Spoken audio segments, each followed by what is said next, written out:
We are live. Oh man, that's loud. That's a good thing. We have Chris Boston here today. Chris, how you doing, man? Doing good. Hey guys. This is cool. Thank you for bearing with us and getting this all. My pleasure. I'm very sick today, as y'all can tell. I've got my Kleenex here and my Altoids and my water, and that's really about it. So, the more and more y'all want to chime in, Jorge, Mike, y'all, everything working in there? Yes. Yeah. We got Yeah. We're checking the. Loud and clear, man. Anyway, Mike so and I everyone are here in the. Just wanted to say. Perfect. Mike. Well, everyone out there watching, this is what we're doing. We're going to be doing this once a week here in the Bandcave, a podcast, just to talk. Someone from the community. It might be a musician. It might be someone that owns a restaurant, and all that good stuff. And we're fortunate to have Chris Boss here today. Thanks for inviting me. Glad to be here. Guitar expert of San Antonio, man. I'm so stoked that you're here. And tell us a little bit about yourself. And if you want to start off with, I know you got a new album coming out pretty soon. That's actually the first time it's ever been announced. Right there. Really? Yeah. Boom. Yeah. Well, Is it? I think I was gonna Have not. Nick told- unwrap the present.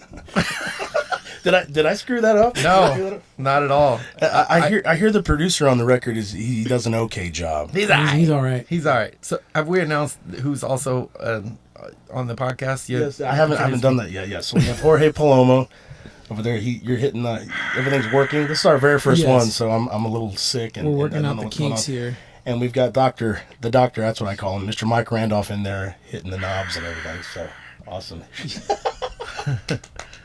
Yes. Good deal. So yeah, I'm gonna be releasing an album, a brand new album. I've been working with my buddy Jorge Palomo for a long time.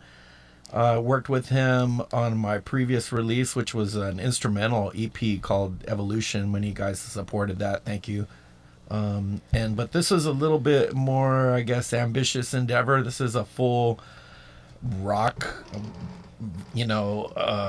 release complete with vocals. These are rock songs. Super happy with the progress and the direction and the momentum we have right now. And it's something we've been working on a long, long time.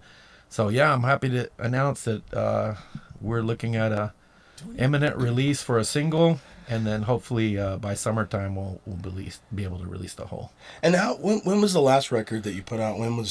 How long has it been in between records now for you? That's a good question. Jorge, you want to help me with that? Has it been 2 years, 3 years? Yeah. Well, little dude. How old was little dude? How old was Liam? Yeah. Wow. Yeah, you it's do been have. So longer you have a than son also. that. I do. Oh, He's right, 5 yeah. years old. His name's Liam, and he is he is And I'm sure he loves music as well. amazing. He's on the album actually. He was on the album at the very beginning. I did hear that. A couple years ago when you let me. That's right. I forgot. Right. Yeah. My favorite song from that album, from Evolution that we're talking about, instrumental record, was a song called Liam's Song. Yeah, And that's so right. we released a video for that, and you can find all that stuff on YouTube and iTunes and all that good stuff too. Well, great. So that was my third album. So this will be my fourth coming up. Well, that's great, man. That's awesome. Yeah. Yeah, I tell you what. I mean, I've heard your stuff before, and I didn't even realize that Jorge had done a lot of your recording. On the last record, he showed me some stuff, and I said, "Wow, that's pretty good, man. We need to start working together in the studio." So yeah, you're kind of the reason why I have this guy hanging around all the time, But I'm just kidding. No, it sounds fantastic. Studio. Do what? I'll never leave. I'll never leave. I'll never leave. So, how did you approach this record that's coming out? I mean, versus the last one, did you have any new things you wanted to do, or? Well, so I can Try say out. that the last instrumental record was sort of, I guess, kind of a experiment in a way. It was all done at my house and my home studio. And it was, instrumental music and rock guitar, kind of, I guess, shred, if you want to call it, is something that people always associate me with. But it's not really all I do. But, my previous releases have been not really specifically aimed at that genre of music. Yeah. And so I feel like there was a lot of people that were like, yeah, man, it's great, but we want to hear you do your thing, Yeah. So I feel like that was for a lot of my friends and fans that like that kind of music, and more importantly for myself. Yeah. because I love that It's music. interesting also how it came together too, because I was in California at the time. Yeah. Like, remember, like, so, because I had been, right before I left, I think I did a couple of gigs with you, Chris, and you had told me that you were putting your studio together. Mm-hmm. And so, we kind of talked a little bit of gear, and then, like, all of a sudden, like, you went and got everything and then put it all together. And then I moved, and then I think I was back for Thanksgiving break, because I remember I was here, it was November. It was at some point in November, and, like, we sort of, like, I was like, hey, man, I'm in town, let's try and figure out what that, let's check out your studio. And then we went in there to sort of experiment on some songs, and then, like, the first one kind of just naturally came out, and then, like, we sort of, from there, we started kind of building on everything, and it turned into an EP. We were only going to do, like, 1 or 2 songs. Right. Yeah, and it was just kind of like experimenting with tones and making sure everything sounds good. And we just both kind of had this, and I can also just, like, pause right now and say, like, I have the utmost respect for Jorge, just like I'm sure you do, Nick. Oh, yeah. He is super, super, just way ahead of his years. He's a mature guy. He's fantastic to work with. Like, we have a lot of the same, ways we think. Like, a lot of times I'm thinking something and I don't know how to express it. Like today that happened. We were talking about some harmony examples that we wanted to apply to this song.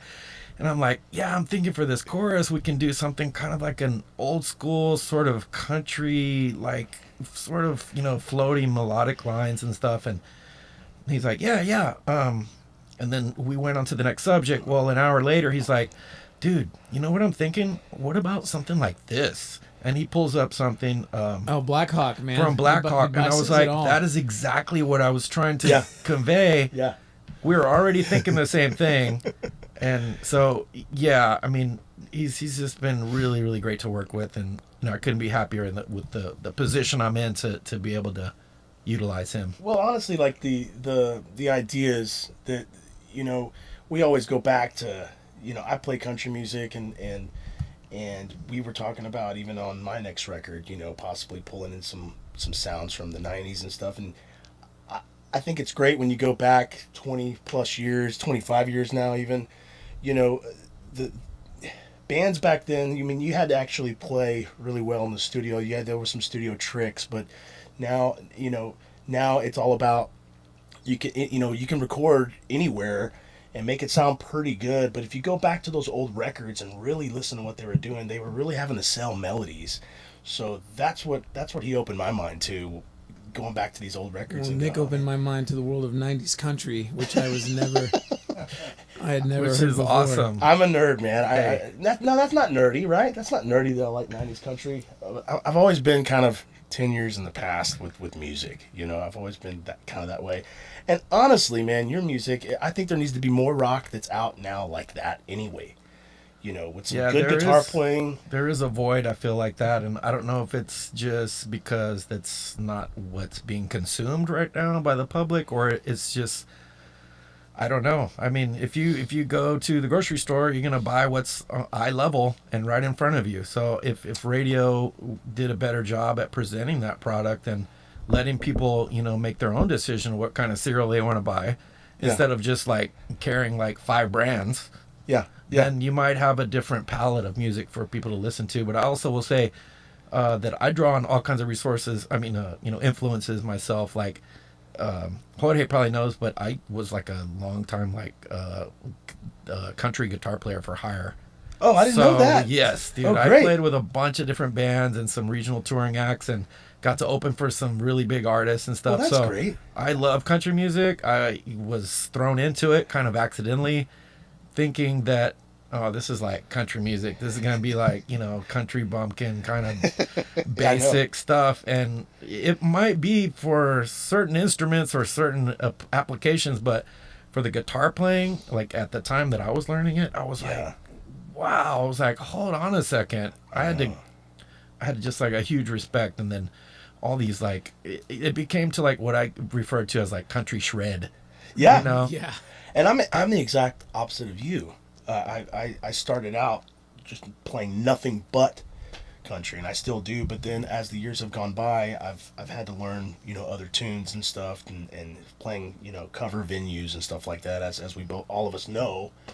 And it's like, well, I have a whole new respect for rock too, you know. And country, I will say this about country music: it is, I think a lot of people hear it, you know, and it's a little cleaner, obviously, you know, the licks and stuff, especially from the 90s. 90s country, right? It's a little cleaner, it's not overdriven. But with that being said, man, you have to be on your toes when you play it, you know, because you can hear all the screw ups. Man, absolutely. I had to rethink my approach, and, you know, even some of the things that I learned about, for instance, like just, I mean, this is kind of guitar nerd talk to those people that are tuning in. All four of you. I don't know how many people. Whatever's going on. Are we up my to? mom? We're up to 13. Did your mom chime in? Oh, she already she clocked out. She's out. Okay, so that won't matter. That's okay. That's No, okay. man. Well, shout out to I know Nancy's watching. Shout out to Nancy and Liam, My wife and my son. Love you, honey. and shout out to Roy. This is like our first gig. You remember your first gig, and you're like, your mom showed up, and like your next door neighbor, and that was it. I know. No, this is great though. Hey, mijo, I'm here to support you. Whatever you want. My mom still comes out occasionally. She does, and I think she does because I think she thinks she has to. You know, I think she, you know, but. I like, feel not sorry enough. for her because I'm like, man, my poor mother's got to hear these same songs I've been playing for 30 years. You know, Hey, again. you better not be like that when your kid starts playing sports. Yeah, I'm there just so I feel like I should be. I definitely won't. My dad came out. We played in Houston. I played in Houston with George Dukas Saturday, and I don't think I'm good enough on the guitar to play for George Dukas. But anyway, they had me, and it was fun. And we got on a bus, and it was all that stuff. And my dad showed up. You know, he went all the way to Houston. It's hard for, you know. I don't see him okay. that often in San Antonio, even though he lives here. But I'm just kidding. But Hey, we got a few new people on. Priscilla Perez, that's your niece. That's my niece. Yeah, all right. Janelle Hi, Priscilla. Janelle Garcia is sharing it out, and she says, hey. Word, yeah. What's up, Janelle? Shout out to Janelle. awesome. Shout out to Janelle. She must It's a good be thing we have big single, that's families. why Jorge's all happy. No, that's true. My wife's probably not watching. She's That got awkward. Where's the edit button for that one? the edit button. Yeah, this is a family Awkward silence. zone. But anyway, back to the music. I'm anxious to hear your new record and everything. When will you think it'll be released? What's the Jorge? date? You want to talk about that? Yeah. No, well, we're it's been a good like year and a half, maybe almost 2 years that we've been just really incubating the ideas, because like when Evolution was released, like it was really awesome, like, because what had only started off as like sort of experimental thing ended up becoming this like really solid project, you know, of both of our ideas like together. And so like there was a lot of stuff that happened during the writing of that record that we were like, maybe not for this one, you know what I mean? Not for this. Let's save that one.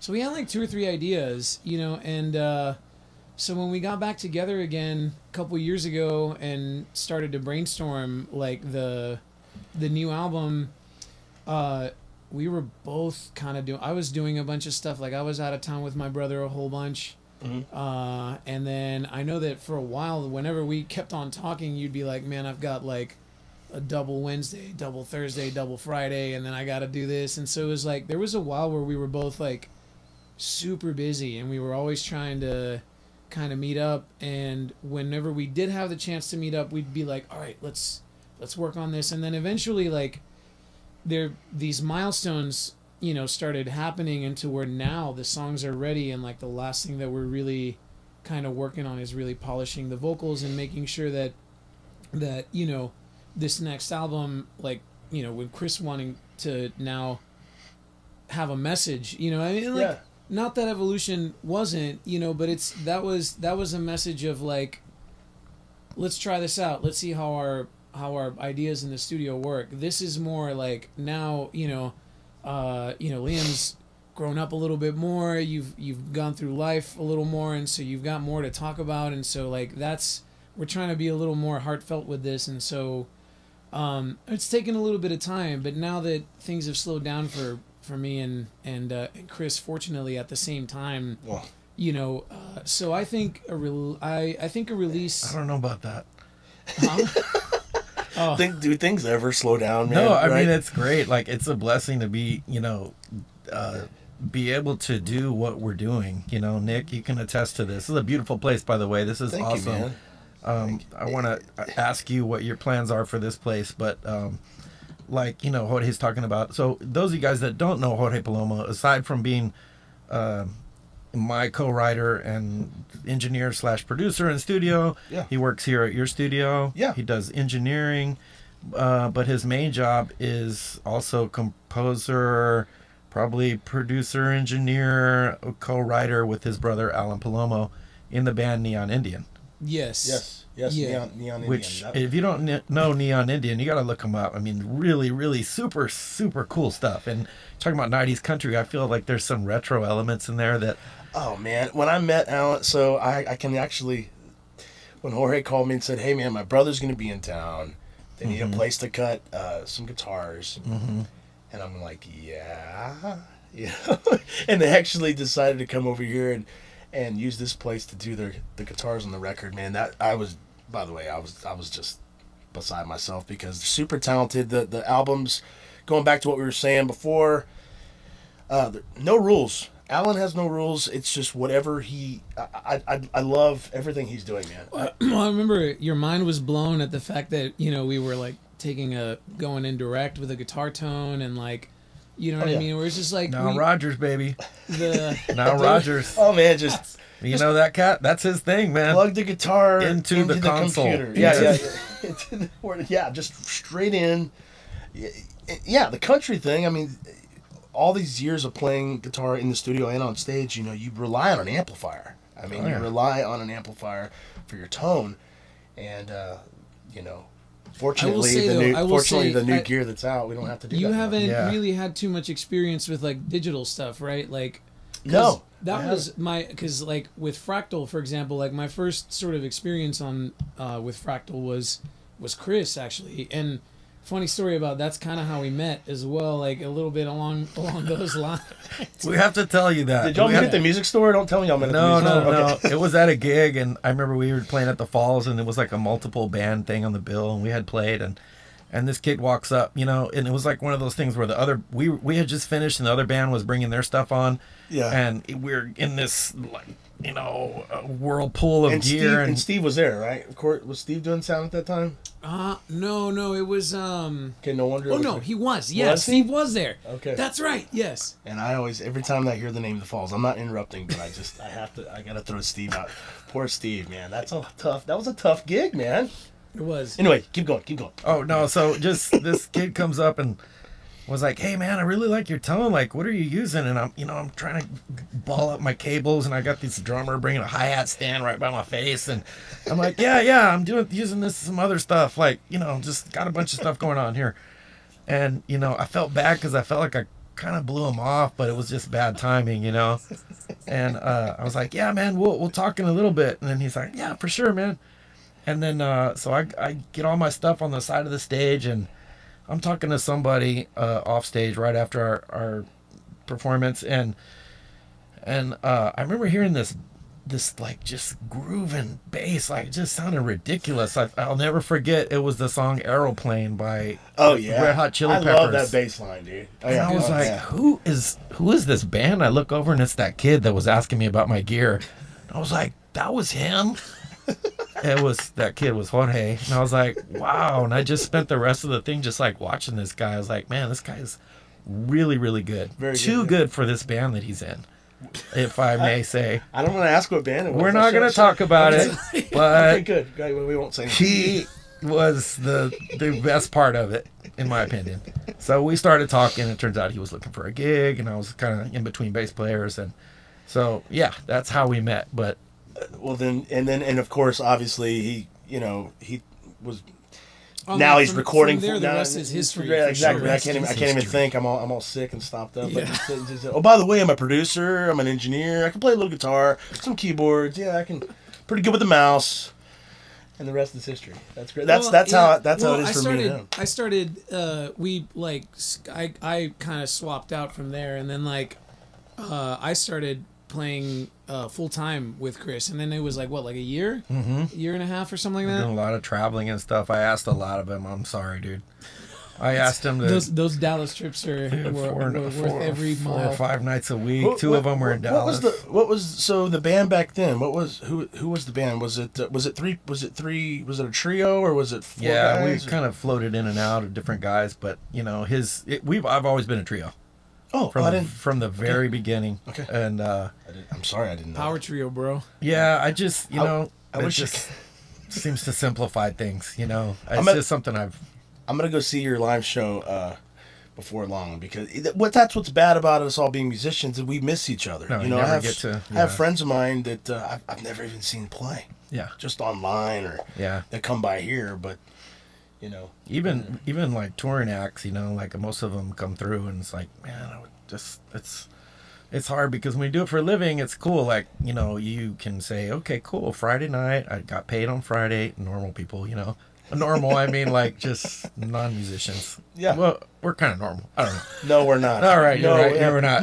Look what we're doing right now. Right. This isn't really that normal. Abnormal. It's the most normal thing We're abnormal. ever. No. No, it's a commitment when you have to like potentially think about canceling a gig to like go see a band, and it's tough to see live music. It's tough. It is, and my wife the last few years has really been on me about that because she loves live music and she says she enjoys my band, but I don't believe a word she says. But anyway, but anytime I am off, I have made a conscious effort to reach out and to the people that I know that like we went and saw the Mavericks at Green Hall a few months back, and that's another band I've always been a fan, huge fan of the music. Never seen them live, and it changed my life a little bit. It's hard to. I've had like this.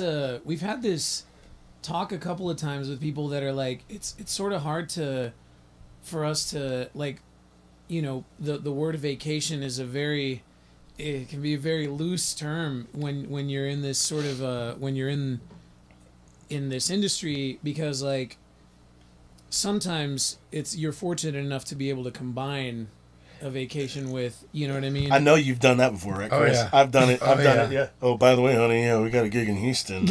Yeah. Come on. Liam is 5 years old. He's been to Disney World 4 times. That's perfect. Because we play once a year in Florida. And Okay, great.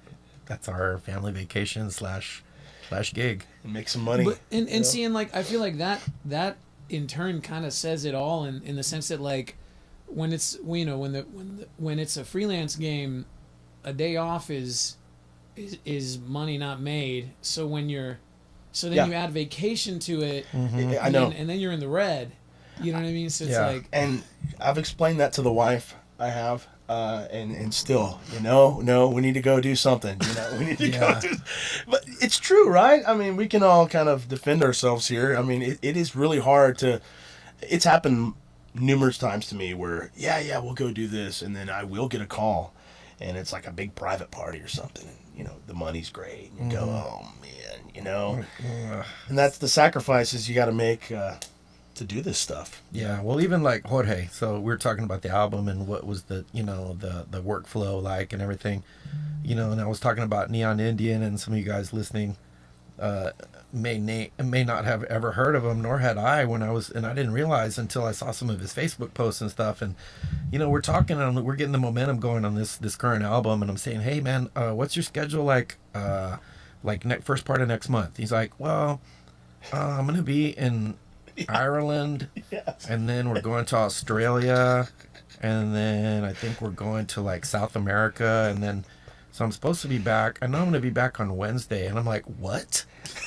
Like, yes, that's the weight of. I mean, that's the popularity of this band, and like, wow. So that's to get back to the album really quick was just the part of the delay is this dude's going to play these. I know. festivals All these weird places. in these faraway countries, and it's amazing. Dude, so yeah. Well, I mean- I've had to go through the same thing. Like, I'm I so- won't be I here feel like- next week. I'll be in London. Yeah. What? I feel like we're pulling both of his arms, right? to work with him, right? Yeah, exactly. And turn into Stretch Armstrong. No, but it's. I mean, I'm fortunate enough We love you, man. to be able to do that. I mean, I really it changed. That kind of was a bit of a whirlwind, and when it all started happening. So I mean, it took me a while to get used to, but also, man, I'm really, really fortunate to have friends like you guys that, that I want to continue to work with and do cool shit with. But Friends that'll put up with you? Is Yeah. that what you're trying to say? Okay. Exactly. Friends in low places. Friends in low places. Yes, exactly. Someone should write a song called "Friends in Low Places." I feel like that could do something. Could probably it go might be a somewhere. hit. Might be a hit. Got to start thinking rhymes though. Low places. Remember today we were working on rhymes for stuff. Yes. How about Oasis? Does that rhyme Faces. with places? Sure. Yeah, Cases. Yeah. Cases, road cases in Beer. low places. 24 cases. 24 cases. Yeah. We start writing songs on this podcast. Hey, bro, don't tase us. Anyway, I don't know. yeah. Hey man, we've hit a thing. We've gone into the 20s in viewers. Oh, 20s. Yes! Oh, so my cousins are tuning in now also. Celebrate good time. Come on. So shout out, I got Arthur Toscano, Mark What up, Art? Mark Bundren, Kansas Mark. Kays, Art Oh, and wow. Mark, Kansas. Tinajero, Randy Forrest, Clayton Harrison's watching. Oh, Clay's watching. Oh man. Yeah, and Elsie Wu. Elsie Wu. Thank you guys. Elsie Yeah. Wu is that's my Your aunt or something? sister-in-law. I'm sorry, Elsie.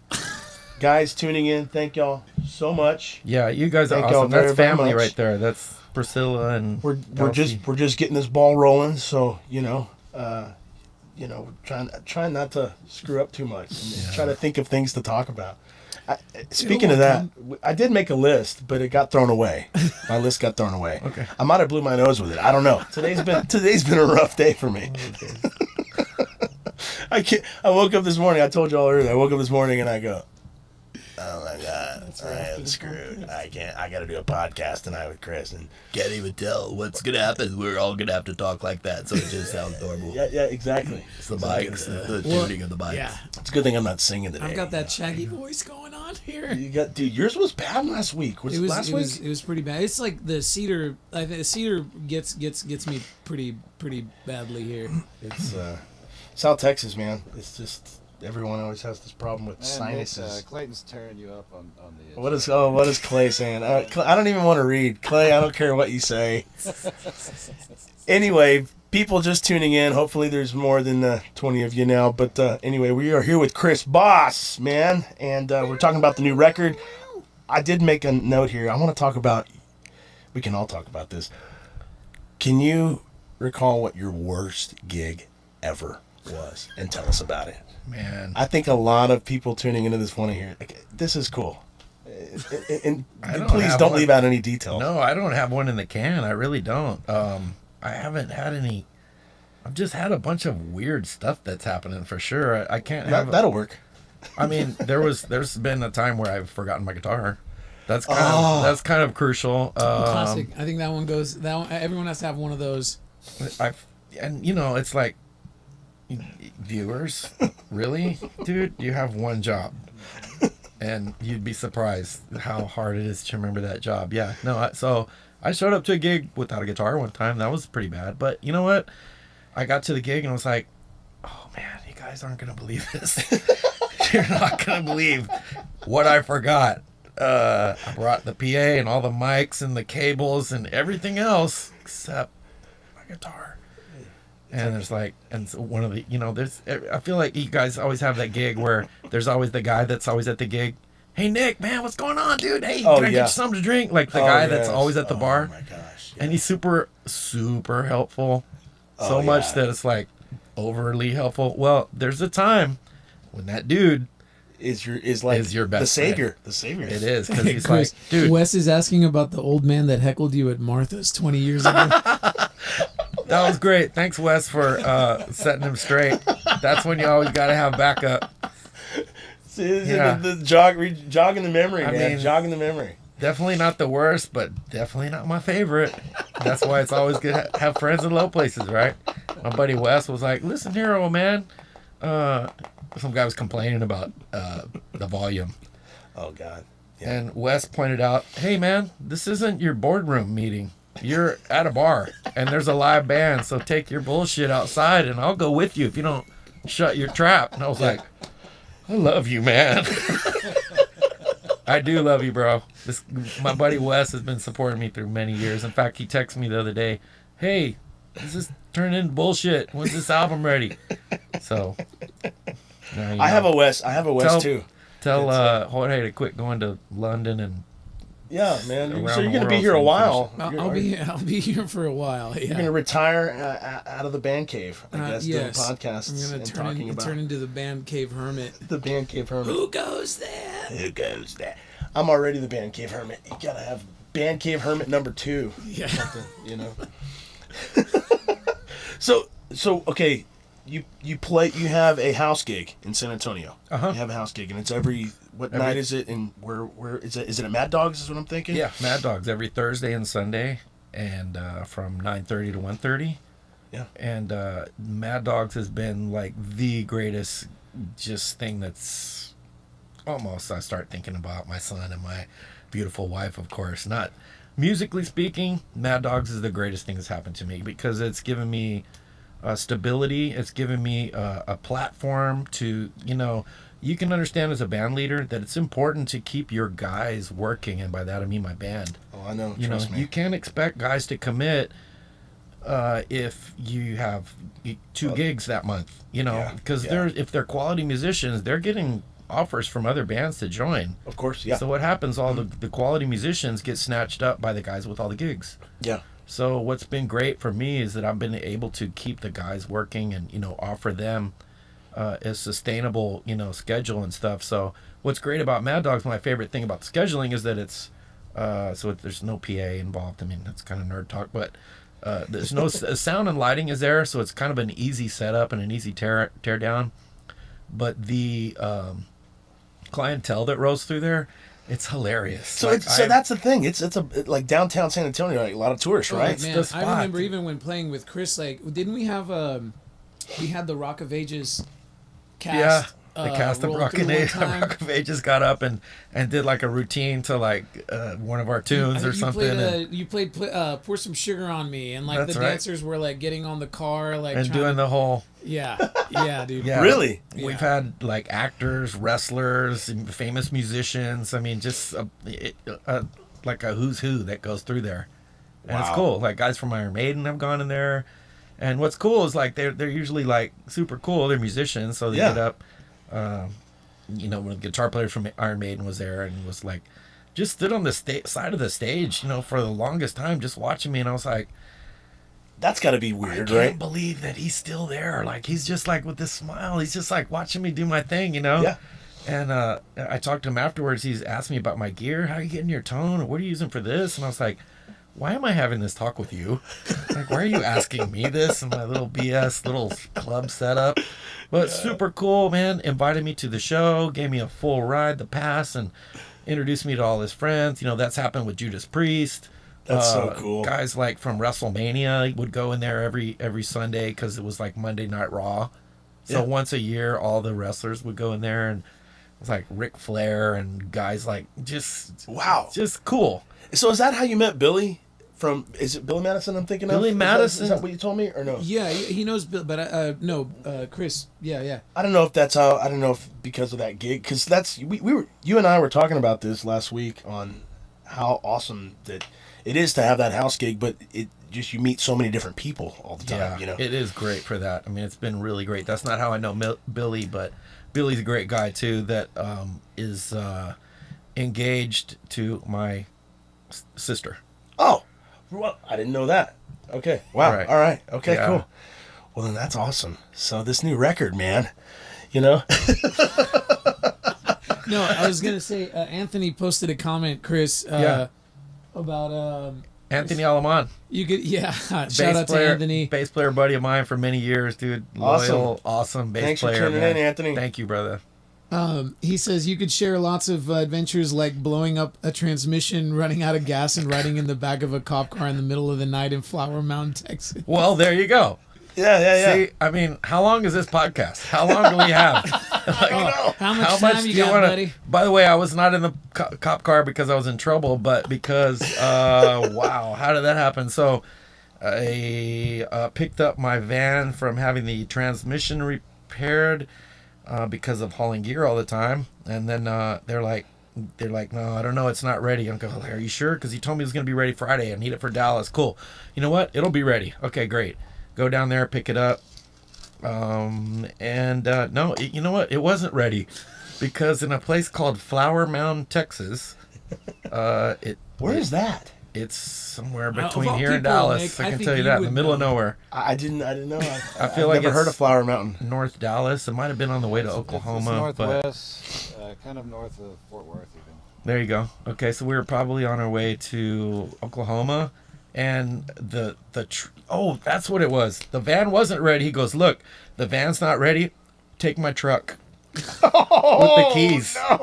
No. Awesome. Not revealing that his fuel gauge is kind of works, but it kind of doesn't. Yeah. So y'all ran out of gas. We ran out of gas on a halfway full tank, according to the gauge, in the middle of Flower Mound, Texas.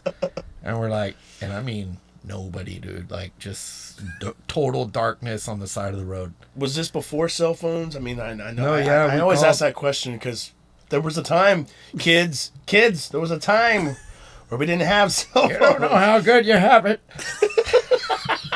Yeah, I know.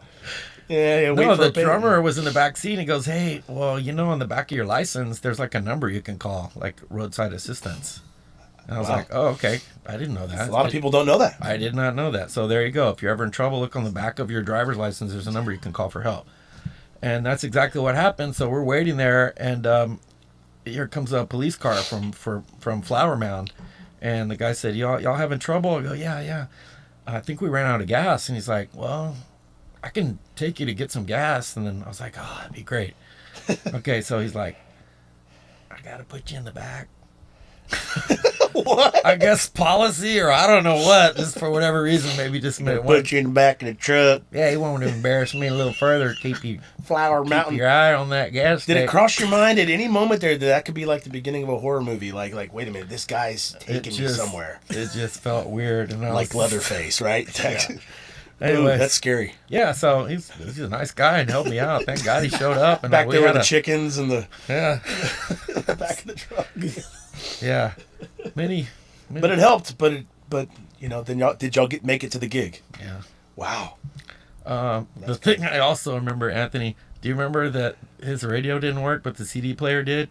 And Oh, did y'all have a CD on loop? well, he had 3 CDs in his glove box. Kenny Rogers and It was bizarre. I don't remember what it was. I think one of them was like Tejano, or I don't know, man. It was weird. But Janelle's asking Chris if you still get starstruck. it's a good question. Depending on who it was, I've been lucky enough to like open for a lot of great artists, many of which were and still are my heroes. Steve Vai kind Oh, of man. starstruck Oh, me. yeah. I opened for Steve Vai.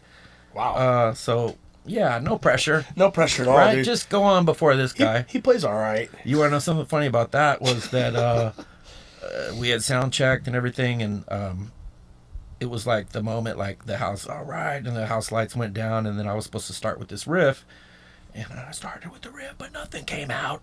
Oh my And, I was God! like, and Really? the band's like looking at me like, dude, what's going on? And I had nothing, no signal. Amp was on. I don't understand. And the Steve Vai's roadie, his guitar tech, came out and like did a quick like robotic scan of my pedal board and like narrowed it down to my wah pedal, which Ooh, apparently yeah. was plugged in, which was not on an AC power. Kids, listen to this. This will save you. if you have a cord plugged into a wah pedal, it's active. So if you're using a battery, it's going to essentially drain your battery Gotcha. that whole time. So what happened was I just left my guitar cord plugged in, ready to just hit the stage and rock. And the And it battery drained the battery, so there was no signal going through that. So there was nothing coming out. So Rhodey got that, and he was like, "It's your wah. Hold on." Runs over there, grabs Steve Vai's wah off of his pedal board, plugs it in. You're good to go, man. Wang. And I was like, Holy crap! Really? I'm using Steve Vai's wah. So that whole show was wow, wow, wow, was all wah-wah'd out, and the band's like, "There's not even wah in this part. Just You gotta use it. it was so great." During the rhythm, you know. Yeah, the just rhythm part everything was had just- a wah on just- it. Just wah. Dude, remember when That's Glenn's... crazy. That's a good story, Dude, it's Dude, true. the Glenn Wah on Friday, that was a... Oh that my was god! Dude. completely unrelated, but...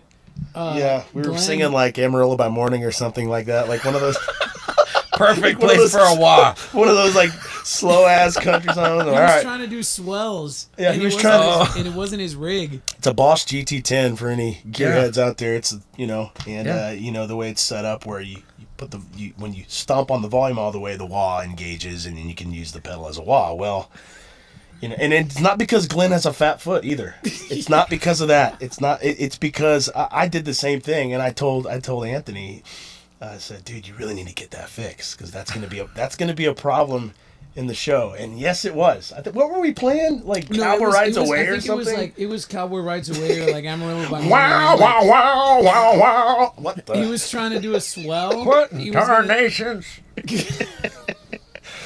Dude. People So, yeah, dancing. I thought that when you said like overactive wall, that's what that reminded me of. The people, I just reminded me from like something from like Blues Brothers. This ain't no country western song. It's like, What kind of? wow. Yeah, but so you met Steve Vai. Yeah. So how was that? It was great. I mean, he had not blown up to the status that he, of course, is. Is that yeah? I feel like 90% of the people watching don't even know who he is. He's a guitar player. Probably a lot of people respect him as being probably one of the best, probably living guitar players. But he's an instrumental guitar player, so he doesn't have like hit songs like Hendrix and like Of course, yeah, Foxy yeah. Lady and all that. But for a guitar player, I mean, a lot of guys that's like the top, So Oh, I yeah. got to meet him. I opened for Kiss. I got to meet them. Oh, whoa, really? And you're talking like idols of mine. Well, yeah, of so course. like just to be on the same Was- stage that they're on is just been amazing. How is Gene Simmons in person? Like when you meet him, I mean, you see the reality shows and everything. And I went and saw Kiss. I guess that was like 9 years ago or something at the AT&T Center. Mm-hmm. And I'm just freaking out that I'm actually even there. You Yeah. know, how did you talk to him at all? Yeah, he was. Is He didn't have much to say, And in their defense, like, I feel they're like huge. I mean, guys love to say like, "Oh, I met that guy. He's like he's an ass." Yeah, know? yeah. I feel like that's I just always the ask. default kind of like response. But when you're at that status and somebody wants to come up and run up and tell you you're great, like that should never get old. And you should you should absolutely go out of your way to thank people that support you and respect you and all that.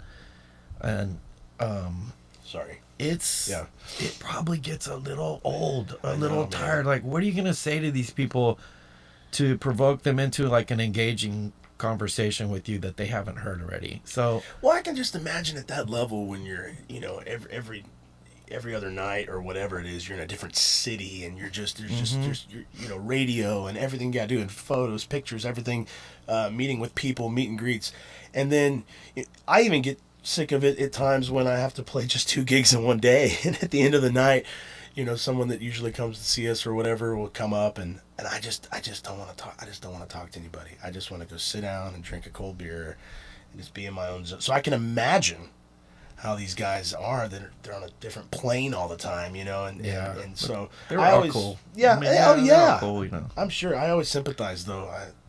That's why I asked, because I always sympathize with guys that it's a awesome life, because you're playing in front of millions of people, all year, but at the same time, it's strenuous. You know, it's on family and everything. I'm sure. I mean, even I don't Man, want I to. can't imagine. I'm not putting myself in any That of that like that sort of level, but just from the even just when we were in Asia and we did six weeks in a row, it was by that third, fourth week, man, and you're just like meeting different people every day, and it's not even so much that it bothers you, it's just it's a little bit more of a processing kind of deal. You know what I mean? Where like you see different faces all the time. And we're live.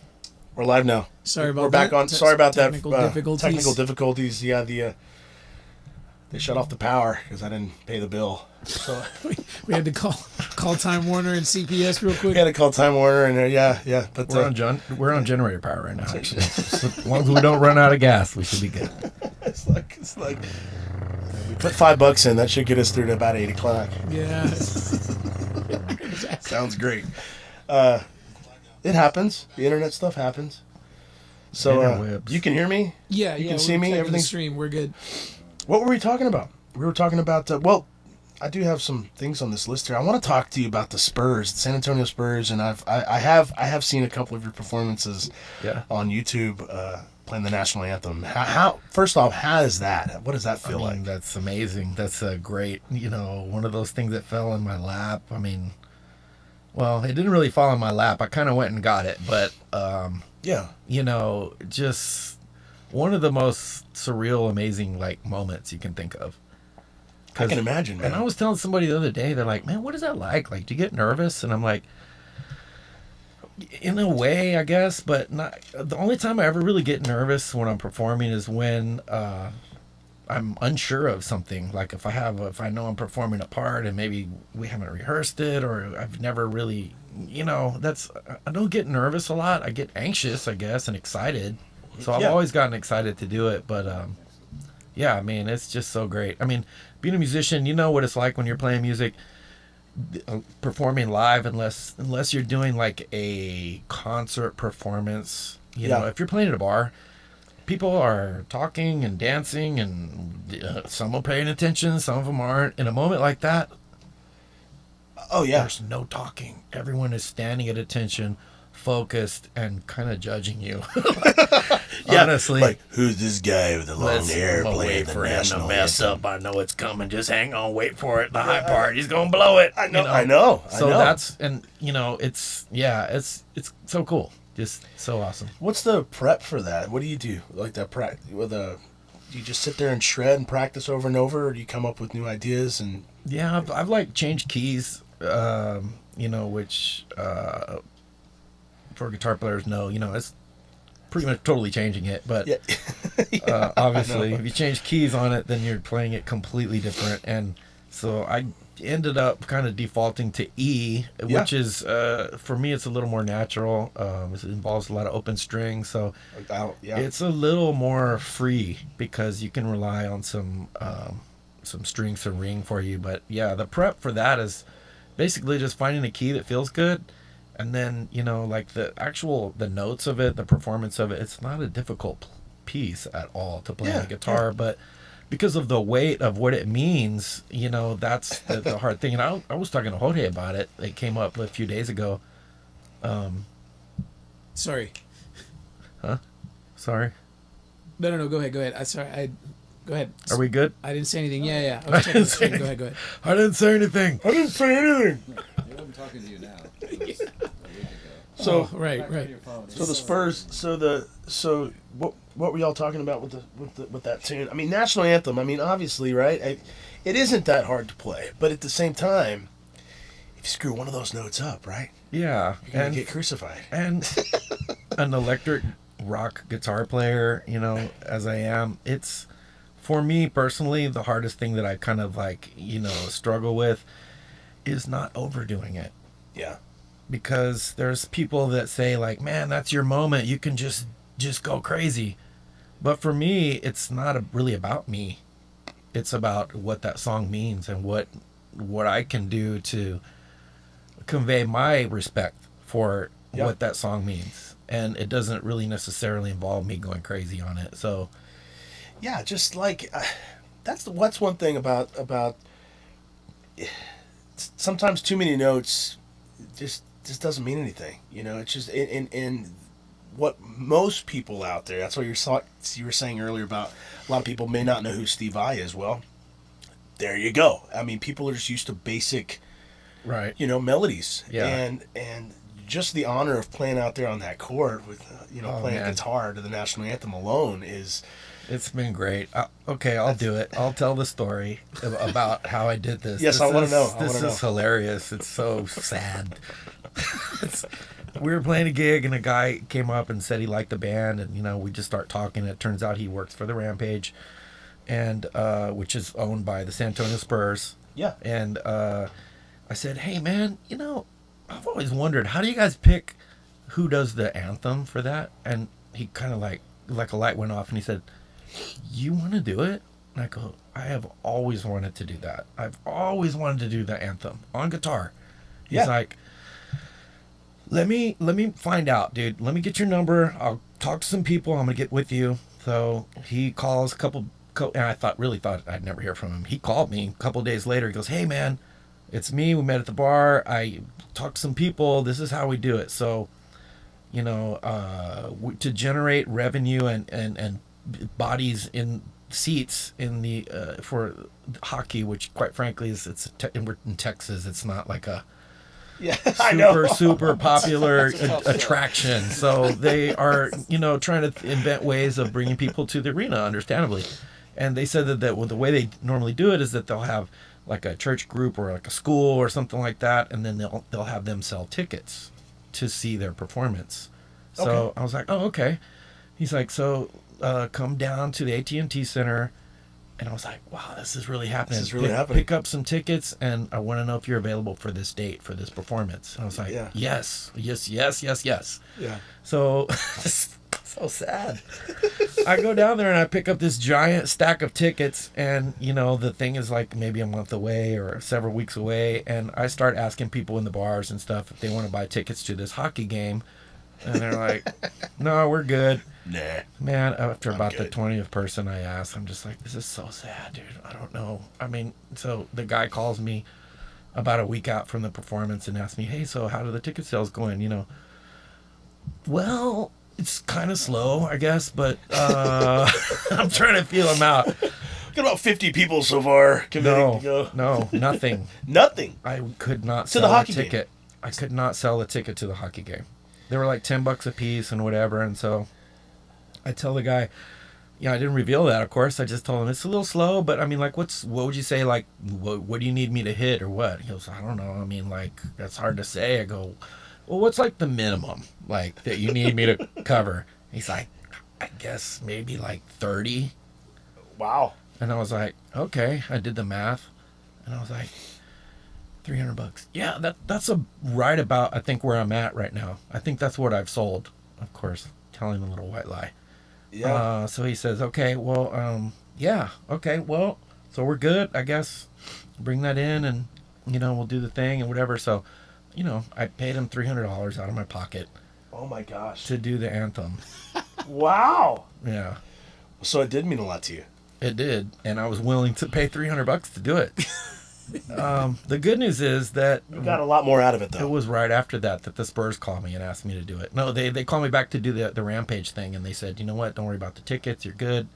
We need you for another performance." And then the Spurs called me, and then I think the last time I performed the national anthem at the Spurs game was probably like maybe the 6th or 7th time I've done it, something like that. Wow. So That's great, man. along with my relationship with the Spurs, like with performing other things like during halftime and little segments with the Coyote, and Yeah. just being a part of the organization's awesome. The band plays out there at overtime, and some of the live performances and stuff. Yeah, of So course. Yeah, yeah.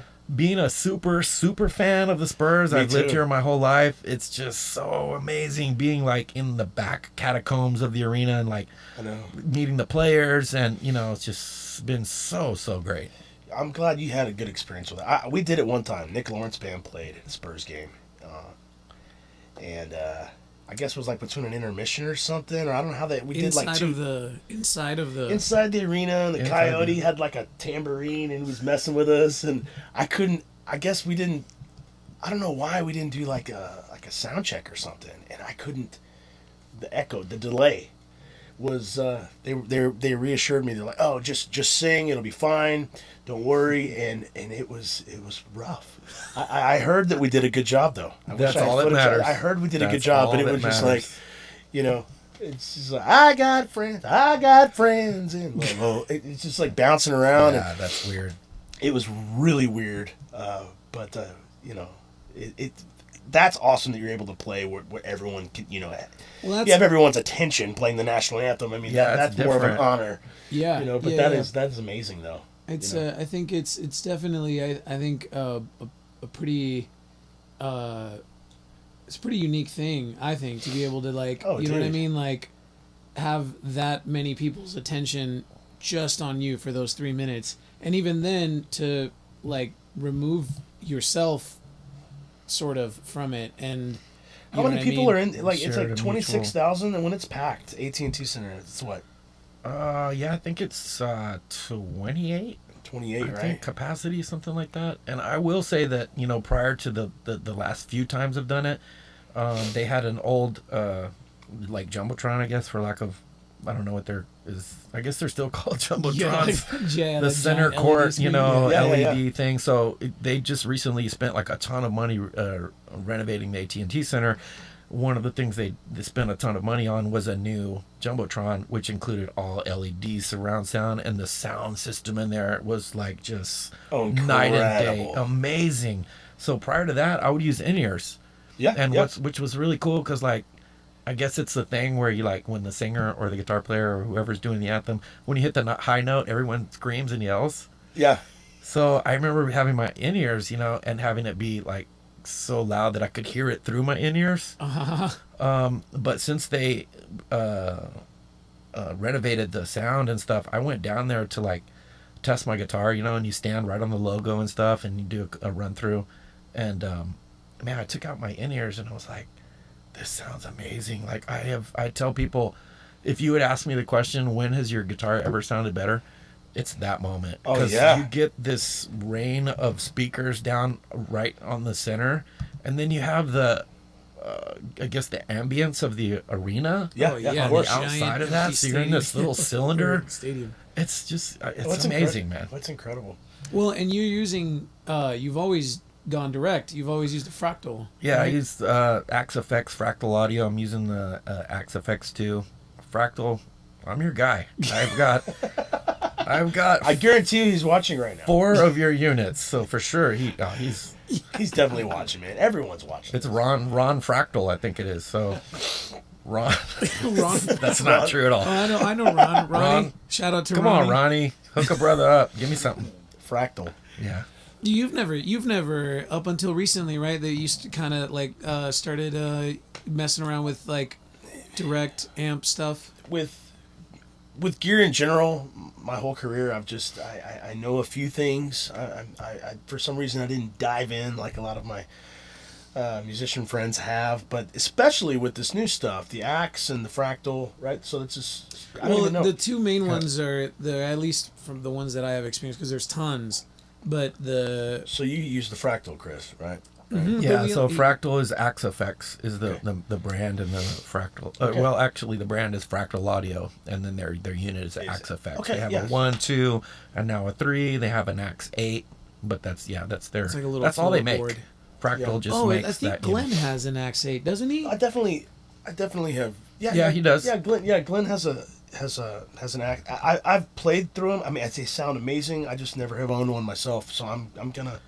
There's a learning curve, and it's tricky. I've borrowed Glenn's input, and he's helped me like basically set up my board and tweak some things. And I like having objective ears also for EQing and stuff like that. Yeah. So that's why I've aside from it being easier for me to convey, like how about a little bump, low end, whatever, and then assigning my current setup. Jorge just we just Oh yeah, set up. dude, and that was fun. it's Yeah. pretty awesome. It's using a Fractal AxeFX 2 with a RJM Mastermind GT Pro. I think it's a 16, but it looks like a spaceship pedal board. But it's great, man. Really great. Oh yeah. I definitely in studio. I mean, I don't use an amp unless I really have to, but you can do anything in the studio. Well, Slate has that S gear. That's great. S gear is very good too, but no, there is a difference though. I hear the axe stuff is, I should have used it when you brought it in here. I should have. I didn't, yeah. I just didn't. I didn't know how to turn the thing on even, man. How's it? Well, it's funny. What is this? It's funny you bring it up because I have one for sale. Nick. Well then great. That is totally fine. Sold. This was totally my first plan, one, Actually, which is just great. get the two of y'all together. I want to Yeah, try it man. out. I want to. No, I'm serious. I've been wanting to do It's this. working, Jorge. He's buying it. I need to read up on them a little bit, and see. But no, I definitely think that's the future, man. I mean, Hey, and Chris, a lot of Billy says hello, Billy. Sorry, real quick. No Billy, problem. What's his last name? Billy, Not Billy Madison. Billy. Billy. Bill Fletcher. Billy De Laverne. Oh, Billy Delaverne. Oh my goodness. Dude, yeah. Hey, Billy. Anyway, Billy, how you doing? sorry, continue. He says, "What's up?" Yeah, Herradura, Billy. Herradura. Me and Billy used to drink a lot of Herradura back in the day. Tequila. Yeah. Got me in trouble a few times. We're not going to go into that. Anyway, the fractal. Yeah, but amps, I don't know if amps will ever go away 100%. It's a guitar amp. I mean, that's rock and roll right there. Well, you were just listening to a video where you were playing out of Excuse me. Wagner. They'll call back. My phone just fell into some Oh, wormhole down here. yeah, we'll find it. We're gonna You gotta kidnap you. That's stick your step hand one into right the there. abyss. That's plan A. No, I'm sure we can grab it. It's probably under the chair. Here, let's. Oh, look, let's see what's he's going on. he's down. He's down in there. Did you find it? We've got you on the wide Okay, angle. oh, there it is. Ow. There it is. Hi, I'm back. My nose is running off my face right now. This is bad, man. I can't believe I'm sick on this first podcast. Anyway, viewers, just tuning in. We have Chris Boss with us today, along with, of course, myself and Jorge Palomo and Mike Randolph. Mike's in there. How things? Anyone else chiming in, Mike? No. Yes, my wife was wondering when I'm coming home. She wants me to cook dinner. Mine just called, so I'm sure they're probably talking to each other. Now you got. What are these knuckleheads gonna wrap this up? My wife doesn't talk like that, by the way. Raul Flores She's a just saint. came in. He said he wants to do the podcast. Oh, dude, Raul. What's up, Raul? We got to get you on here, dude. We'll definitely do that. Definitely, man. We're gonna have plenty of these Oh, dude, yeah. And Chris will every week. We'll definitely. My wife says, "Are you still there? It's not on Facebook anymore." Oh, really? Yeah, it's here. She had to go. You have to go to a new one. She's got to go to the new one because remember Sorry to interrupt the podcast. No, I'm no, going to no, send it's all some, good. No, we some had some instructions to technical my wife. people that are. She's got to click on the new live because the podcast stopped and then now we're home. Okay. Click on the link again. Well, and honestly, this is supposed to be we talked about an hour, right? We call this the Bandcave Hour, but if it goes longer, it's fine if we're in deep conversation, but I'm going to leave it up to you guys, Mike, really, if you got to go do the dinner thing. No, man. I thought he was serious. Thought he was. Hey, man, I haven't eaten dinner yet. We're going to have to think about that for next week. Like, should we part have of it. some pizzas here? We need a food sponsor. We need a food sponsor. The after party. A food sponsor.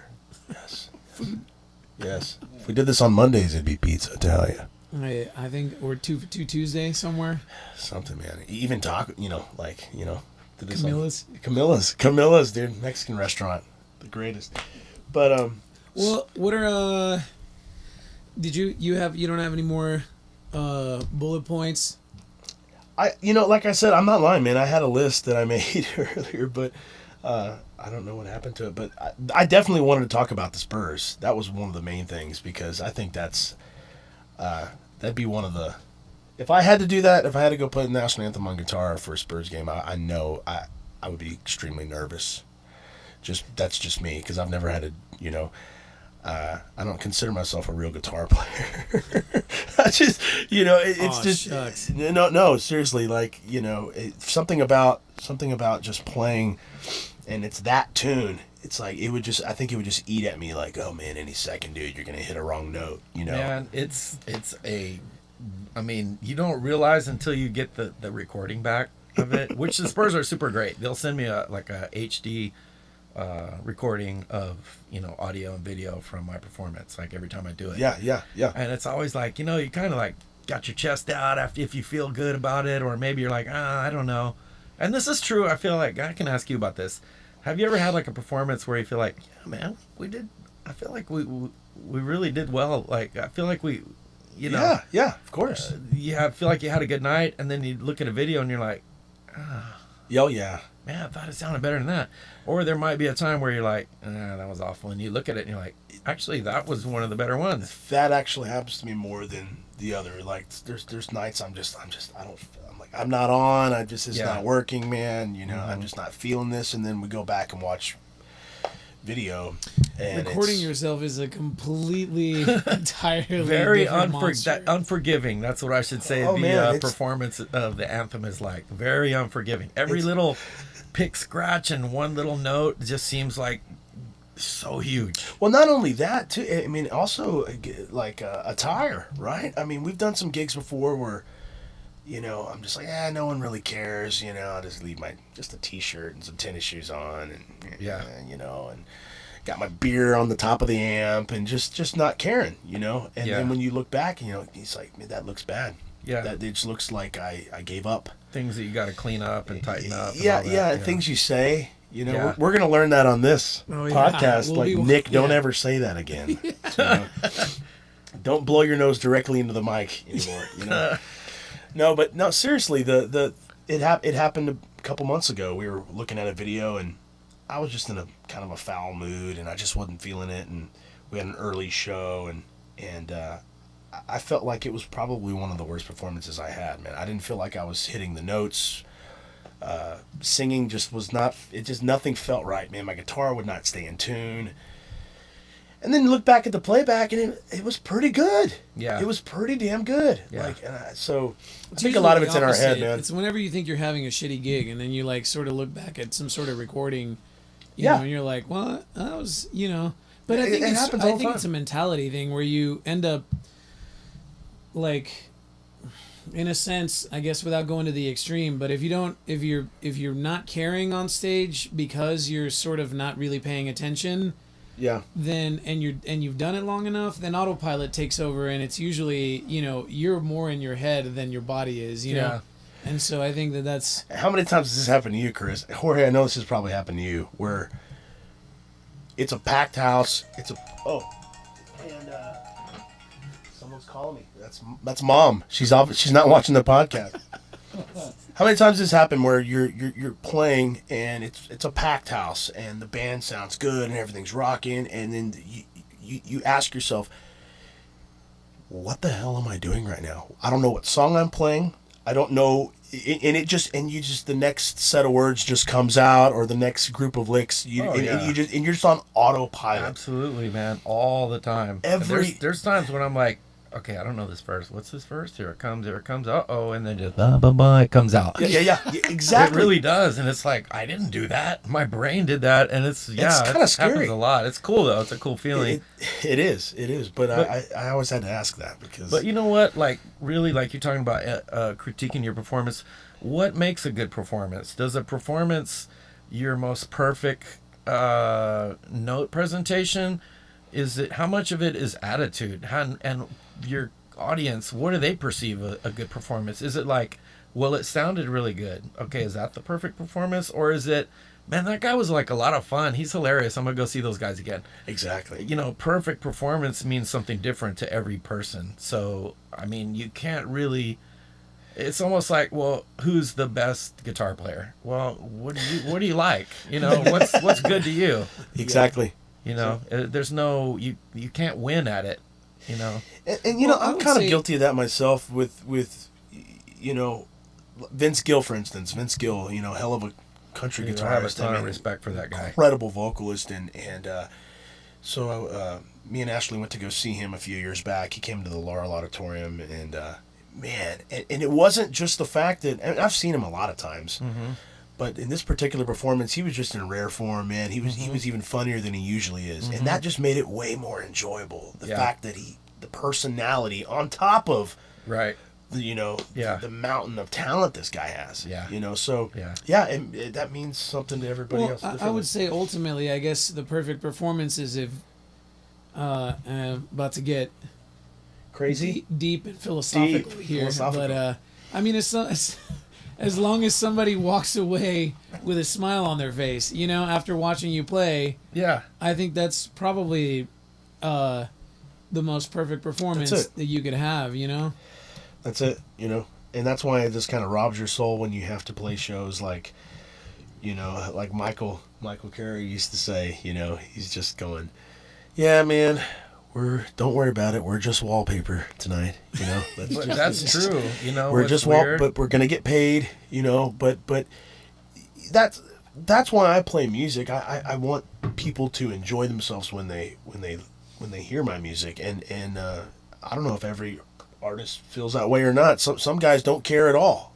Some guys just, I'm gonna do my thing and that's it, no matter. Right, but you can't. I can't do that. You're providing a service, and to me, it's like being in touch with what's going on. Like, I was just telling somebody the other day about, like, I was doing, like, there was a day when I had three gigs in one day, and they're like, how was that? And I was like, well, the first one was really weird. It was the first thing in the morning. And it was at like Top Golf, and they were doing like yoga class.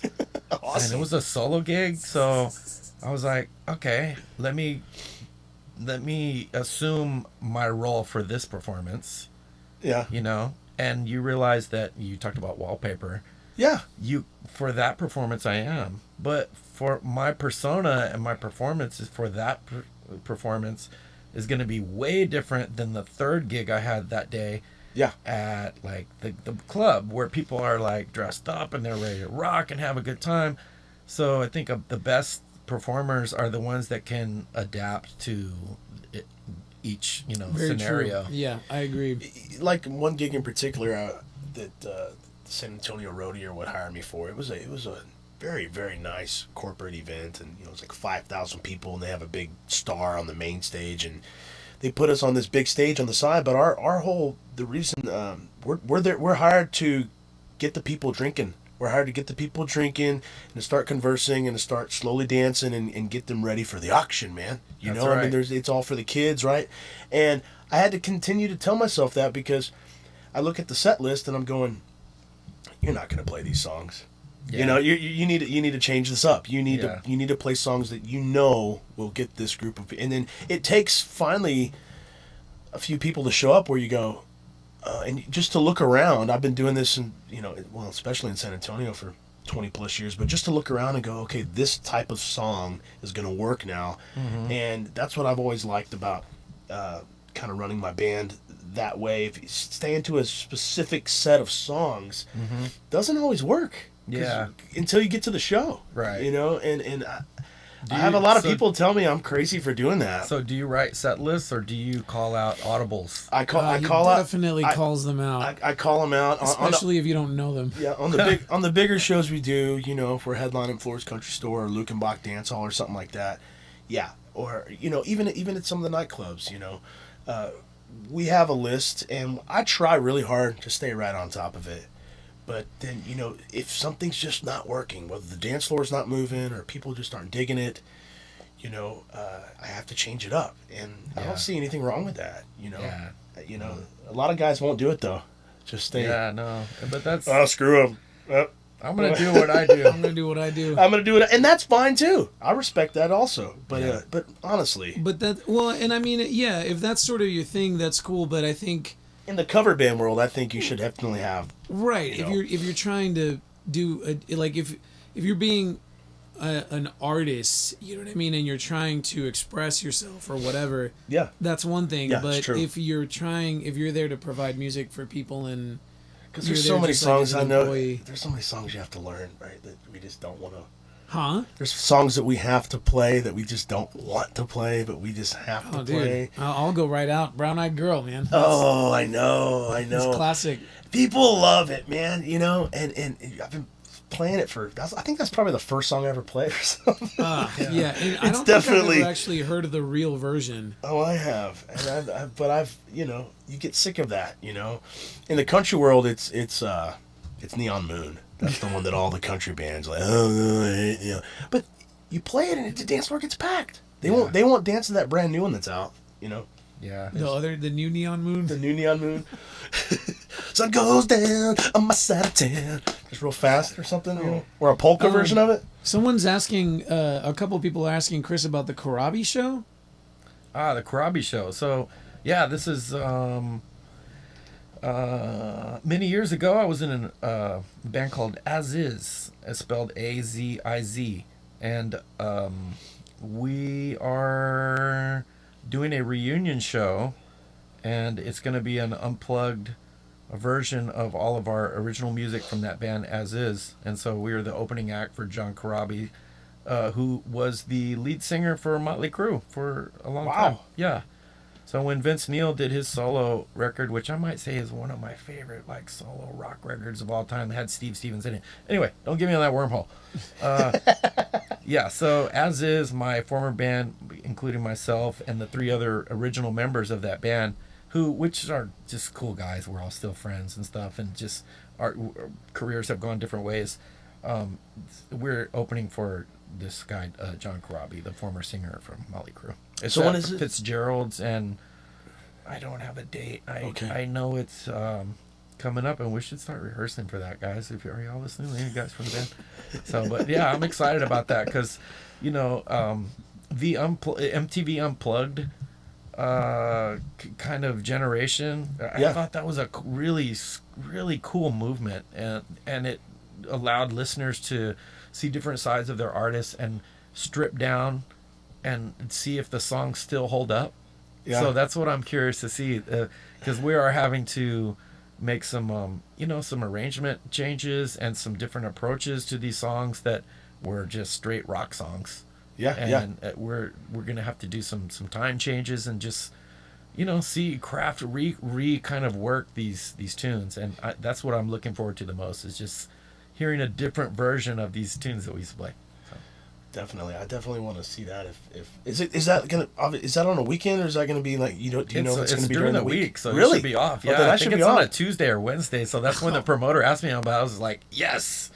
Oh. I know nothing's going to interfere, and I apologize. I don't have it. I don't have the date for that. But also, I should mention my website is chrisboss.com. Yeah, for sure. Yeah, you can see a lot of the things that we're talking about. You can see Liam's song. You can see, which is the music from the last album, Evolution, which Jorge and I collaborated on. You can see my schedule. You'll see the John Karabi show on there. You can also April 9th, Nancy to the rescue there for you. April 9th. There you go. April 9th. I hope to see all you guys out there, because I'm. So that is a Tuesday. Hey, you know how we're talking about being nervous? I'm a little nervous for that show, because right now we have not rehearsed for it. I don't know what we're gonna do, but I'm sure it'll be. That's great, what man. rehearsal's for, and that's what that is to take away that. Are we gonna do? Maybe we should do it's a Tuesday. Oh, maybe, dude, maybe yeah. do a live podcast Do a from podcast from the show. Yes. Yeah. Yes. Yeah, because That I would want to be do sick. that for our March 28th event with Fowler, the Rustic. We'll be your guinea pig. You can try it Yeah. out on us.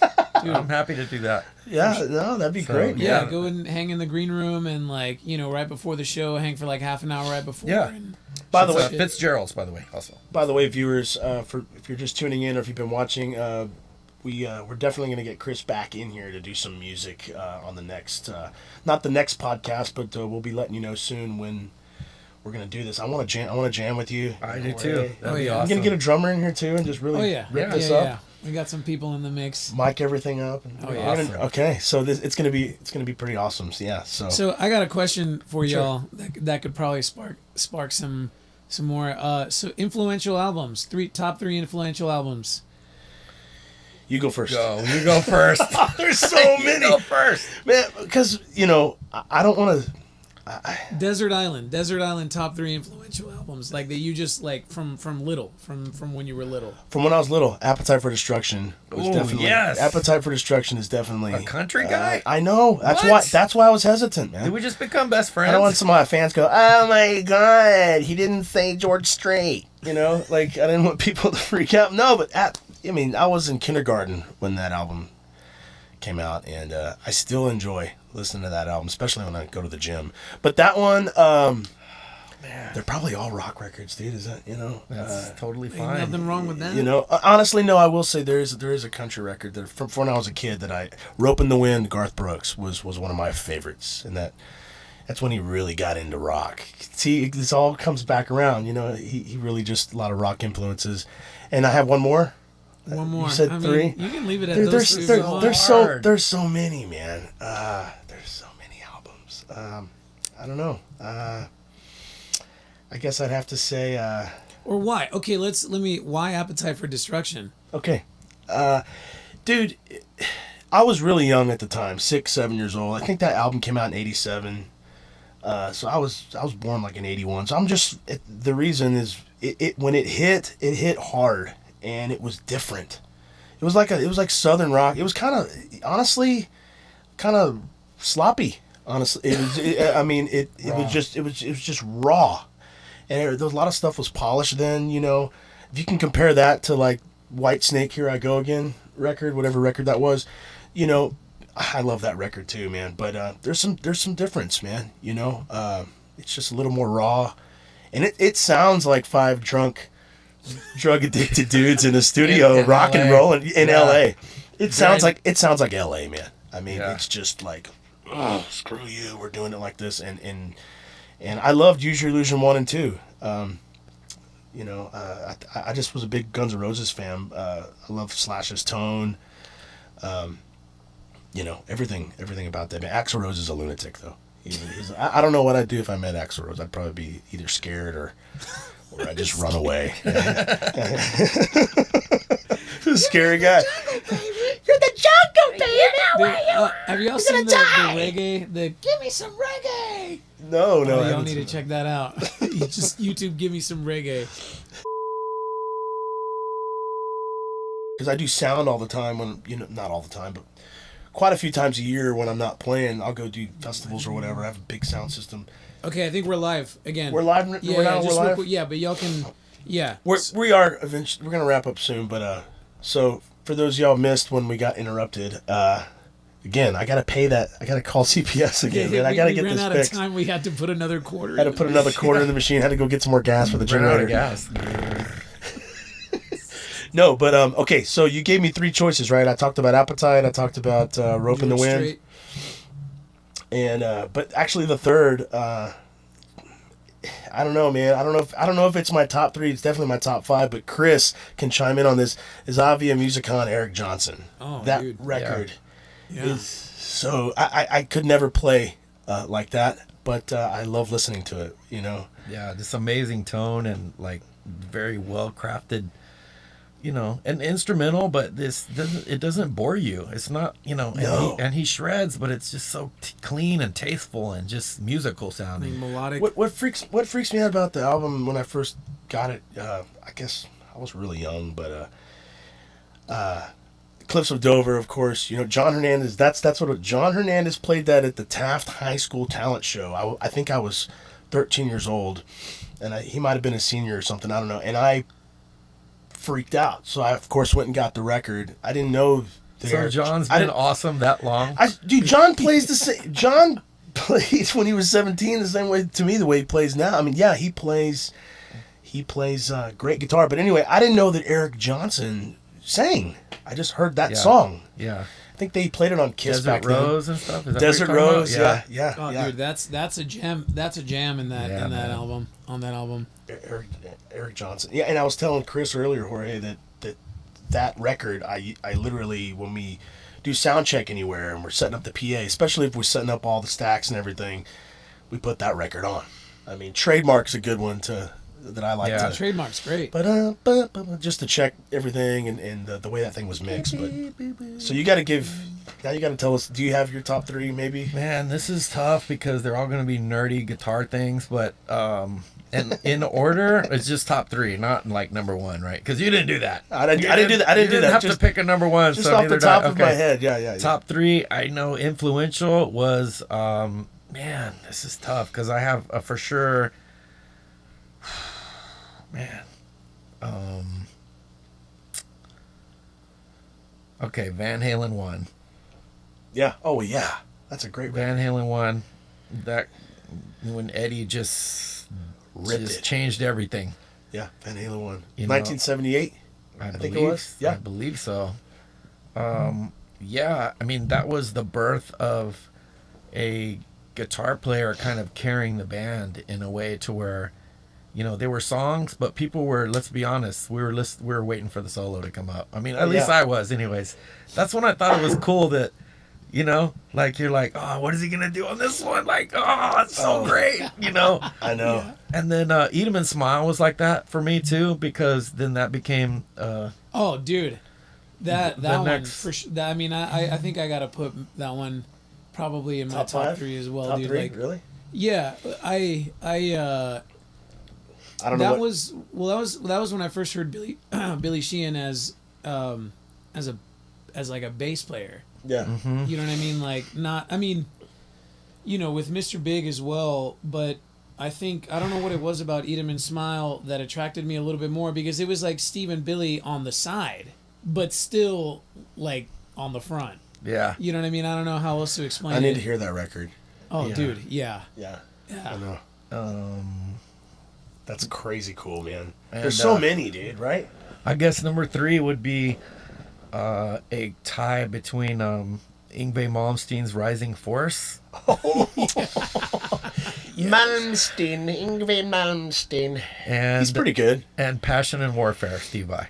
More Steve Vai again. Passion and Warfare. Which, you know, like, you know, I'm sure if people, you know, if my wife's watching, because I feel like that's probably all we're down to right now, maybe one person. Honey, we've never talked about my influences. And they're vast, you know, but I always kind of default to, like, you know, when I'm like kind of like just burned out, or if I'm having a bad day, or I just have a moment where I need to get back into me, it always kind of goes back to like instrumental kind of like guitar music for me, that because it's kind of, it can be backgroundy. I guess you can dive into it as much as you want. Music does does different things to people. You know, for me, it's like, you know, obviously being a musician, you know, that you're kind of like, you can't turn off the analytical filter or like the learning mode, where you're like, you hear music and you're like, okay, cool, wow, all right, an A minor there is kind of cool. And I'm sure you know, I know Jorge is, and I'm sure you are too, the same way, where you can hear a song and you can probably, like, if you had a guitar, you could play along, like, at least, which is great. Yeah. So like instrumental music, like Jeff Beck, man, those kind of guys are just so good, influential to me. But dude, influences of mine go from like Angus Young's attitude, Slash's attitude. Yeah. You know, Stevie Ray Vaughan's attitude. I love Stevie Ray. Hendrix You can hear it is all in their just playing. out of the really. Yeah, well, I mean, the attitude is like, and like the attitude is what I think what you're talking about. One note, you know, Stevie and Slash and Angus can all give you the same note and it'll sound different. Yeah. Oh yeah. Completely different. Yeah. You know. It's their tone, everything. I mean, that's what makes what we were talking about that earlier. You know, who's the best guitar player in the world? Yeah. There's not. Yeah. It's just what do you like? It's what do you like? Yeah. Yeah. What, you want my top 10 guitar players? Okay. In no order: Eddie Van Halen, Jimi Hendrix, Steve Vai, Yngwie Malmsteen, Zakk Wylde, Eric Johnson, Jeff Beck, You've got an Albert Lee at home. Stevie Ray Vaughan. That's In good. no order. In no order. Off the that's top of hard. my head. That's hard to put. Yeah. Yeah, that's hard to do. Wow. Those And are the some guy good from ones. Poison, what's his name? CC DeVille. No, I'm kidding about that one, totally. Love you, CC. Just, I don't know why that. Sorry. I'm not being a jerk. I'm sure he's gonna be watching this very. He is. I'm gonna get a sad. letter from his attorney. At Cease the and drive-in. In the old man photo. Oh, sorry, but Hey, Chris, flipping the mics. Do you ever check out any of like the super jazz guitarists? Yes, and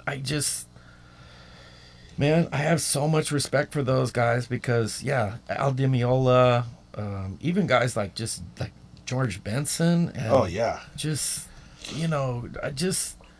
guys that have like tasteful playing to me is like what I gravitate towards. And for each of those guys that I mentioned, you could probably just do like a Rocher test, or I don't know what you say, like one word.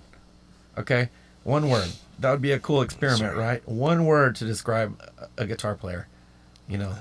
Hendrix. Go. What's the first thing you think of? Crazy. Yeah. Okay. Okay. Every time I think of Hendrix, I think of the guitar on fire. that just comes to mind. I don't know why, but I would say like experimental. innovative. Innovative. Yeah. Yeah. Because he was the first to do a ton of stuff. And He so was. many guys on my... left out Satriani. Anyways, this is whatever. Yeah. So many guys that we respect as guitar players that are from our era or genre all default to Hendrix. And All the time. all give him like... And it wasn't until later in my playing that I was like, who's this? Like, really? Like, I would hear it and I was just like, I mean, I guess it's Yeah, I was the kinda same way. sloppy, but the more you listen, you're like, okay, and then you start realizing, wow, he spawned a lot of creative ideas. I didn't listen to Hendrix until I was a little bit older. And ironic. There's a poster of him behind me. He's right over your shoulder. Right as over a my matter of shoulder. fact, Yeah. from my view. He's looking at me like. He's looking down at me like, really, Looking at- bro? You're not gonna talk about me? You know I'm the shit. You know I'm the shit. He does have that attitude. Can we show? He's looking down like, really, man? Y'all gonna talk about guitar players? I didn't- Not mention me? I didn't. Yeah. He's like, yeah. It's a little scary. You're awesome. You're Anyway, but yeah, I as a kid, I just I didn't know any better, and but the more and more I listened to it, I just So respect no for that Dimebag time. Daryl from either of y'all. I know I Yeah. didn't. You know what? Yeah, of course, Dimebag is badass. There's just like we were saying. There's so many we can't think. It's like where, dude. I remember where I was when Dimebag died.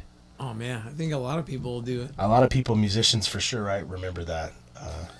Yeah, Randy I was in- Rhodes. yeah. I mean, George God. Lynch. George Lynch. There's so absolutely, many dude. guys, man. I mean, Even country guys. Who's the top dog, man? Like right Oh. now, I think of Brett Mason. it's not, 'cause of course, he's like Brett. the first guy. Yeah, Brett Mason, but Albert Lee.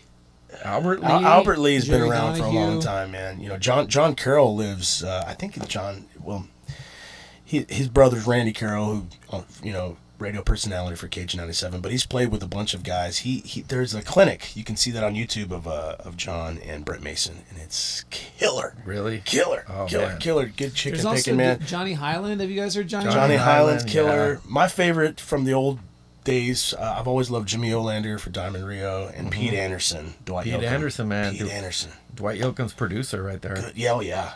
He wrote and produced all those tunes. Like that killer tone, man. It's amazing. Yeah, George Dukas and I were talking about this weekend. We were talking about Pete Anderson, man. How cool! Yeah. How cool! And Tone and everything. And who's how about, is Brad Paisley in the mix? Oh, He's of course. on my radar. Well, dude, Brad Paisley's amazing. Yeah, and Keith Urban. Keith Urban. They recorded a tune together.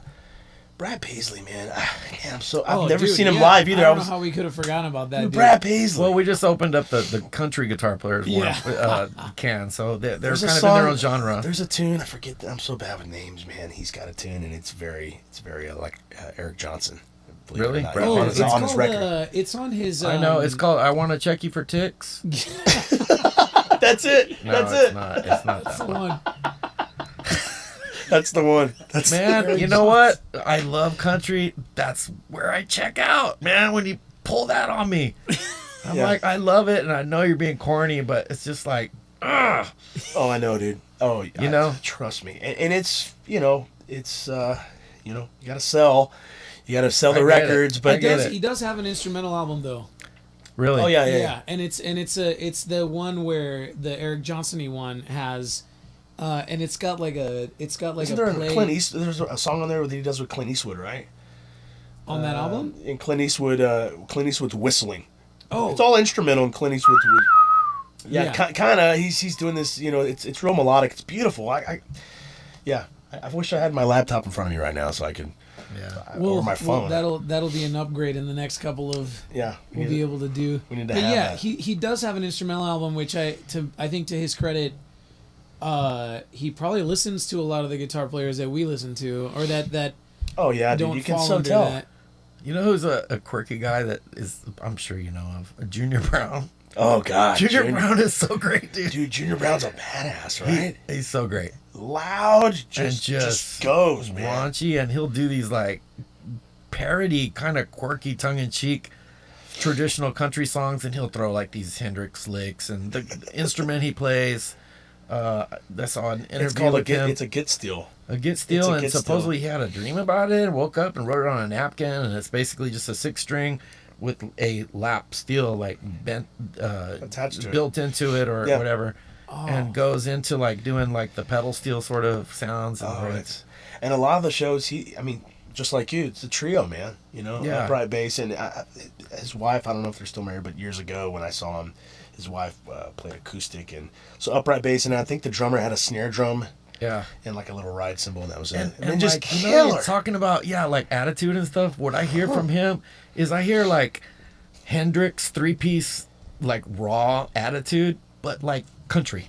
Oh yeah, he's Like, very good. in your face, just loud, just kind of a little bit imperfect at times, but so great. Oh yeah, I need to check this dude out. I've never heard. You never heard of Junior Brown? No. Check out a song called "I Hung It Up," and you'll laugh. It's funny. It's funny. It's funny. for the highway patrol. Yeah, he does the highway patrol also. Well, he's got this low. You got. Yeah. I could probably cut a tune from Junior Brown right now with my voice. Yeah. I used to Perfect. drink. I used to smoke. I used to be a troublemaker, and it ain't no joke. Yeah, Junior that's Brown. it. What about do y'all like John Mayer as a guitar player? Oh yeah, Yeah, I get pissed every time I hear a song by John Mayer though, because it just reminds me how good he is. When he first came out, I was like, oh. Well, I feel like now No. he's getting attention as a guitar player a little bit more. I don't know if y'all saw his signature PRS. It's like a Yeah. Strat PRS. I haven't Yeah. seen that. Did he really go on the road with the Grateful Dead? Yeah, Did I hear that? Yeah, Wow.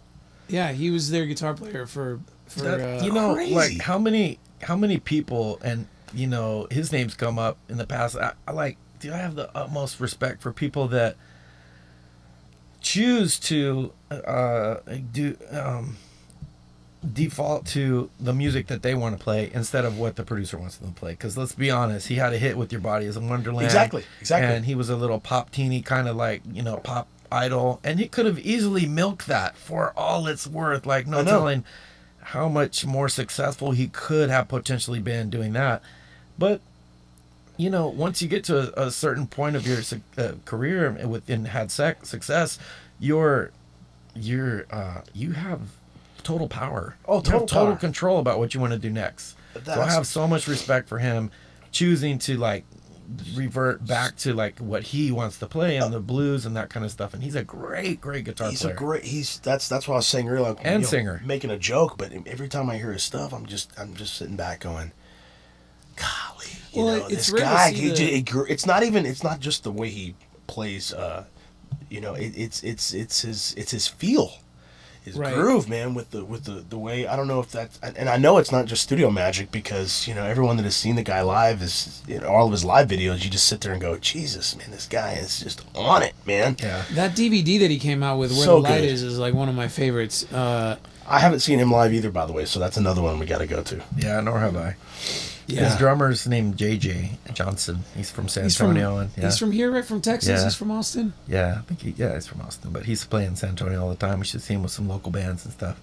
Oh, That's so cool, man. Yeah. We need to make a list, so next time we do this, we actually have, because there's too many good guitar We'll just, players like, out there, man. with Post-it notes all over the studio with or like you need a guitar players. dry erase board where everyone comes in and signs it. And All right, here's the way it's gonna go, fellas.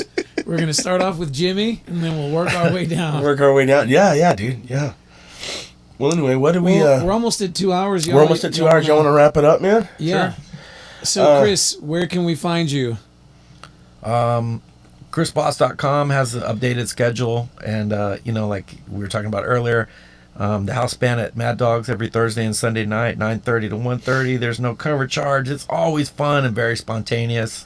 And many of you guys listening or tuning in after this recording have come out and supported the band, and just I'm so thankful for you guys and Mad Dogs for the opportunity to be able to do this dream job for a living. So you can catch all my schedule, anything that's live on there, some of my original stuff. Also want to give a shout out to my boy Jorge for hooking this up with Nick and Oh, man. setting this up. It's Thank been you. great talking to you guys, and looking forward to doing it again. Also want to encourage you guys to stay tuned, because this new album is going to be awesome, and I'm super happy about it. It is going to be awesome, man. I've already heard a little bit of it, and getting excited. Yeah. Chris, thanks again, man, My pleasure. for doing this, man. And I think this was very, very awesome. Viewers, tune in next week, next Tuesday, same place, same time. We're gonna have And, Mike as a guest yeah. next week. Oh yeah. Awesome. So Well then, good deal. Mike, thanks for helping today too, as well. Jorge. Yeah, no problem. Yeah, All right, thank you y'all. guys. Take care.